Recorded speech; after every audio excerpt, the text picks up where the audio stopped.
রাজধানীর জাতীয় জাদুঘরে জুলাই অভ্যুত্থানের প্রামাণ্যচিত্র শ্রাবণ বিদ্রোহের প্রথম প্রদর্শনী। উপদেষ্টা পরিষদের 4 সদস্য ছাড়াও অনুষ্ঠানে অংশ নেন অভ্যুত্থানে আহত এবং শহীদ পরিবারের সদস্যরা। দেখতে দেখতে 1 বছর ঘুরিয়ে এলো পড়ায়। আমার ছেলের সাথে আরও যারা শহীদ হয়েছে তাছাড়াও ওই রকমের সময় গেছে। এখন কোনো ছেলেরে কোনো আইনের আওতায় আনা হয় না এখন পর্যন্ত। অনুষ্ঠানে জুলাই গণঅভ্যুত্থানের চেতনা বাস্তবায়নে সবাইকে ঐক্যবদ্ধ থাকার আহ্বান জানান উপদেষ্টারা। বলেন, ঐক্য থাকলে ফ্যাসিবাদ ফিরে আসার ঝুঁকি নেই। রাজনৈতিক দলগুলোর মধ্যে এক ধরনের বোঝাপড়া চলতেছে যে আসলে কী ধরনের রাষ্ট্র আমাদের দরকার। অনেক অগ্রগতি আছে, কিন্তু সাথে সাথে আমাদের অনেক হতাশাও আছে, নাগরিকদের অনেক হতাশা আছে। সরকার পরিচালনায় আমাদের অনেক আকাঙ্ক্ষার কাছাকাছি না যাওয়ার হতাশা আছে, কিন্তু স্টিল আমরা চাই যে বাংলাদেশের মানুষের যে আশার জন্ম হয়েছিল সেই আশা যেন আমরা পূরণ করতে পারি। আমরা কখনই মানবাধিকার লঙ্ঘন ঘটতে দিব না। আমরা ফ্যাসিবাদের পুনরুত্থান যেন না হয় তা নিশ্চিত করব।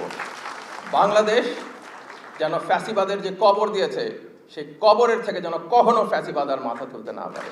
জুলাই আসলে 36 দিনের আন্দোলন, আমি মনে করি জুলাই 54 বছরের আন্দোলন। দেশ স্বাধীন হয়েছিল ঠিকই, মাঝে কিছু সময় হয়তো 2-4 বছর, 5-6 বছর বা 7-8 বছর আমরা মোটামুটি ইন্ডিপেন্ডেন্টলি ফাংশন করতে পেরেছি, বাট বেশিরভাগ সময় আমরা ইন্ডিপেন্ডেন্টলি ফাংশন করতে পারিনি অ্যাজ এ স্টেট। এ সময় আইন উপদেষ্টা বলেন, জুলাই গণহত্যার বিচার পূর্ণগতিতে চলছে। নির্বাচনের আগেই বিচার শেষ হবে বলে আশা প্রকাশ করেন তিনি।